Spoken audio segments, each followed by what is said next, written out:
Hi again then guys, and welcome to another look back to the past of the Forza franchise. And as I've said a couple of times before, but for those who are maybe unfamiliar with the kind of cars that I review, basically I only review cars that are no longer featured in the Forza franchise. So if you see a particular review in a certain game, be it Forza 2, 3, 4, Horizon, whatever the case may be, then there's a good chance, at least at the time of releasing the video, that the reason why I reviewed that car is because it was never featured again since. They are very literally unicorn reviews, the cars that were left behind. But that begs the question, why am I reviewing a NASCAR? And why, of all places, in Forza 3? Because of course, we all know that in Forza 4, we still had NASCARs. So why am I reviewing it? Well, put simply, because for whatever reasons, and I'm not fully aware of the reasons, doubtless it's to do with licensing, marketing, Dodge being or not being in certain series. I have no doubt, even though I haven't looked into it, that that probably is the case.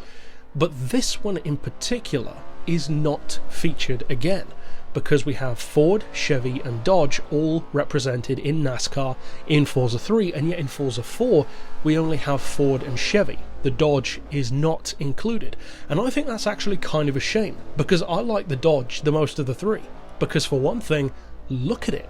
It's so crazy looking, it's completely asymmetrical, the ride height is different from one side to another. I love that. I actually love cars that have asymmetrical designs.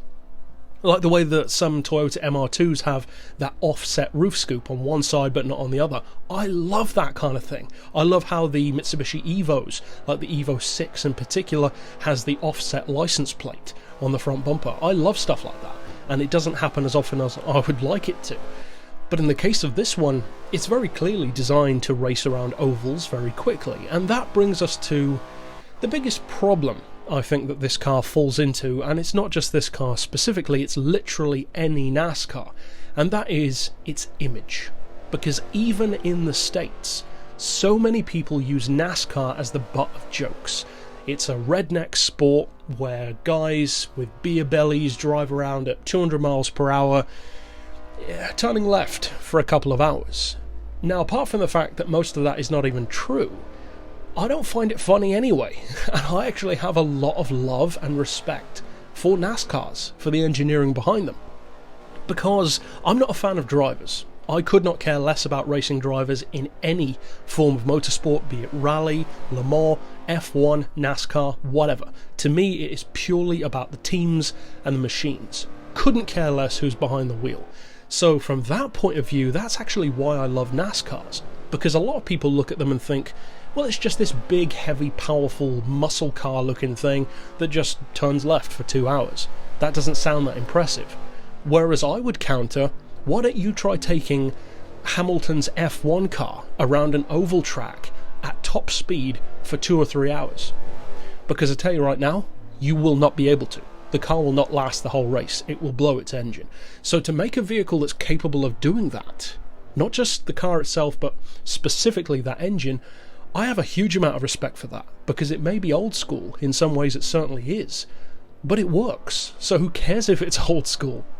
Now that brings us to something which I think is very important about not just this Dodge, but of course for the sake of the review, the Dodge in particular, and that is that NASCARs are, kind of ironically for a race car, sort of the sleepers of the racing world, because they are the butt of the joke. They are underestimated, and people do genuinely think, people who don't know any better that is, that they can just go round in a circle, but when you try and do anything else with them, they're not very good.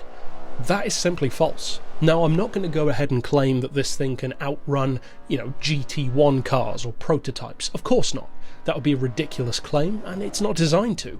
However, it can go up against multiple different categories and give them a really good run for their money.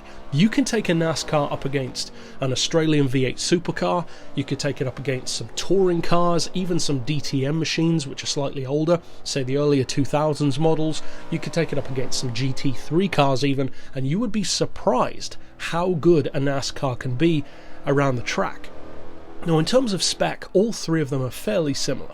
You've got that 5.9 litre V8 engine, of course it's front engine rear wheel drive, goes without saying, 825 horsepower, 650 pound-feet of torque, and again, That's naturally aspirated. No supercharger, no turbo. Again, I love that. That's an impressive engine as far as I'm concerned.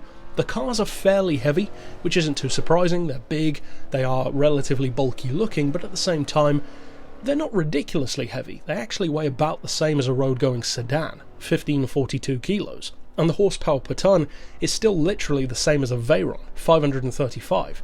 So they're actually not that bad at all. Now the category is very similar, as you would hope it would be for the Ford, the Chevy and the Dodge. They're all R3. They're in the lower end of the spectrum. This one in particular is 713. The other two are a little bit different. I believe it's 713, 14 and 15, something like that. But the point is, they're very close and they are very well matched. Now the Dodge, as far as I can recall, did not tend to be the best of the three. I think most people use the Ford. Personally, I used to use the Chevy a lot because I like the shape, but I think that the Dodge has better looking details. It's an angrier, more aggressive looking car. I love the fact that it is asymmetrical, almost wonky looking, like half the car melted in the sun. And another great use for NASCARs, and this goes way beyond competition in a traditional racing sense, is drifting.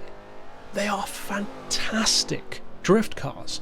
The combination of a perfect amount of power, the type of torque and power delivery that the V8 gives you, the perfectly balanced length combined with the weight of the car, the counterbalance that it gives you, they are outstandingly good for drifting. I actually used to use my Chevy NASCAR in particular as my go-to drifter in Forza 3 and 4. They were that good. So overall, the reality is, for 140 grand, NASCARs are not the butt of a joke. They're actually a sleeper, because they are a lot better than many people give them credit for. So if you want to use it for oval racing, well of course, it's going to be fantastic. In fact, in the R3 category, there's very few other cars that can match the kind of oval laps that a NASCAR can give you. Which isn't surprising, they are designed for that after all, but it's when you take them on a technical circuit or take them drifting that they can really pleasantly surprise you. In the case of the Dodge, it's unfortunate that it didn't carry over to the next game. I love how different it looks to the other two, despite having, of course, the same essential shape. And if you do go back and play Forza 3, this is most definitely a highlight that I would check out if you get the chance. But that's it for this pick, of course.